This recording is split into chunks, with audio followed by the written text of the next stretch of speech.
Well, hello there.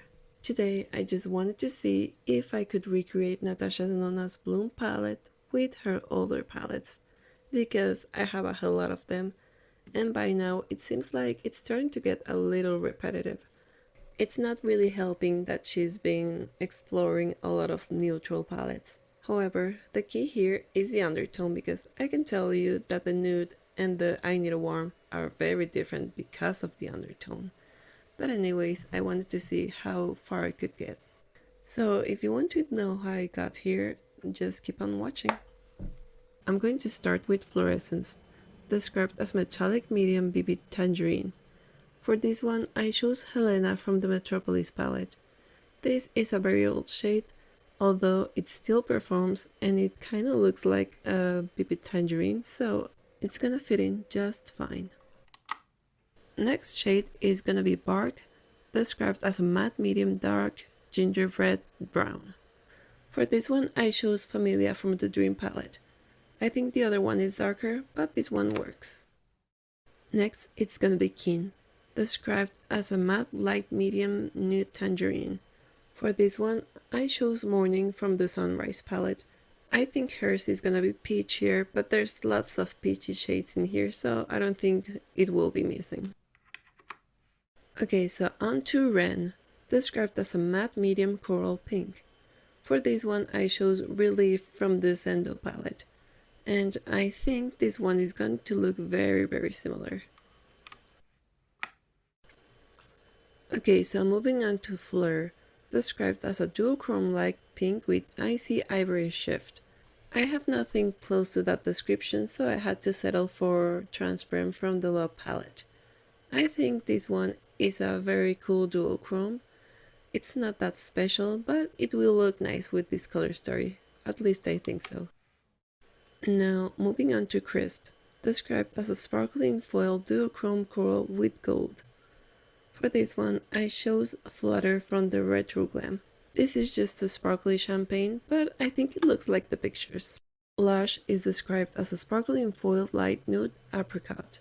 For this one, I chose Thrill from the Dream palette. This one is a peach to gold duochrome, and I think it will look very nice.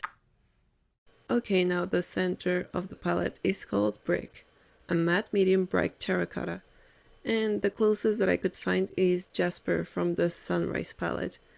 I don't think this one is going to be as light as the one that I chose, but you know, there's a reason why it's the center shade. It's a shade that Natasha doesn't have in her line, at least I think so. Next, it's gonna be Root, described as metallic medium light burgundy. For this one, I chose Babies from the Dream palette. This one is warmer than a burgundy, however, the sparkle in this one is the thing that I liked, so that's why I picked it. Now, Floss, described as a matte medium vintage rose. I chose Carpe Diem from the Dream palette.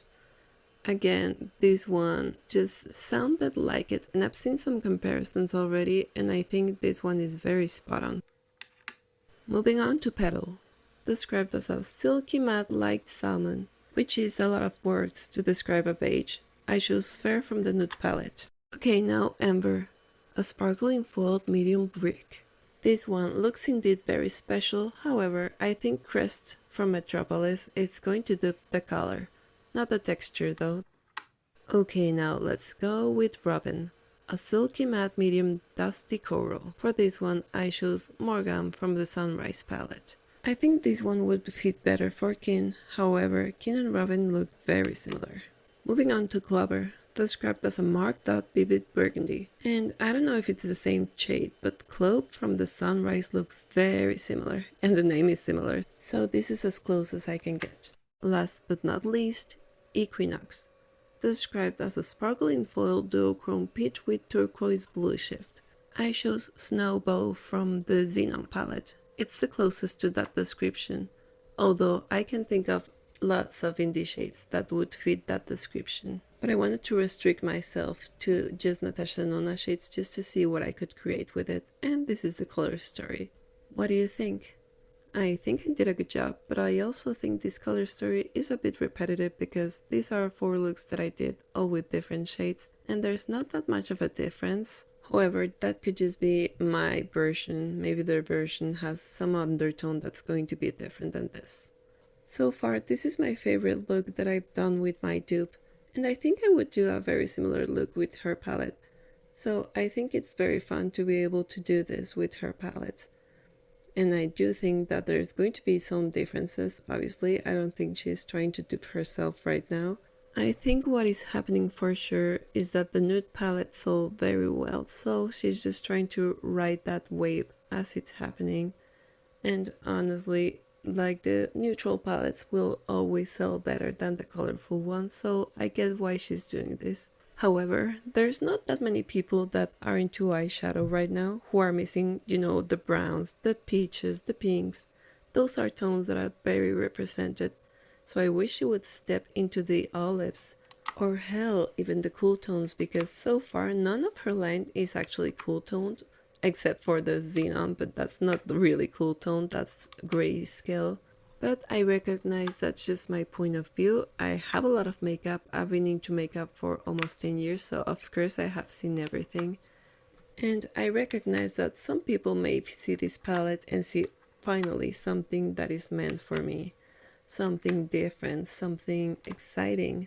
And if that's you, then I am very glad for you. Right now, I'm just kind of venting about my experience with the brand because it's like, oh, give me something that I like, and they're not doing that. But it's like I don't have to buy from them. I have lots of makeup. I have lots of other brands that are doing things that I like. So, yeah, for now, this tip is enough for me, but who knows? Maybe I see it in real life and I'm like, oh my god, I don't have this. These textures, these tones are my thing. So, yeah, I'm not going to say that I hate this because I haven't even seen it. I'm just judging by the pictures. So, watch me be a clown and buy this anyways. And yeah, that'll be all for me for now. Thank you for watching and have a lovely day.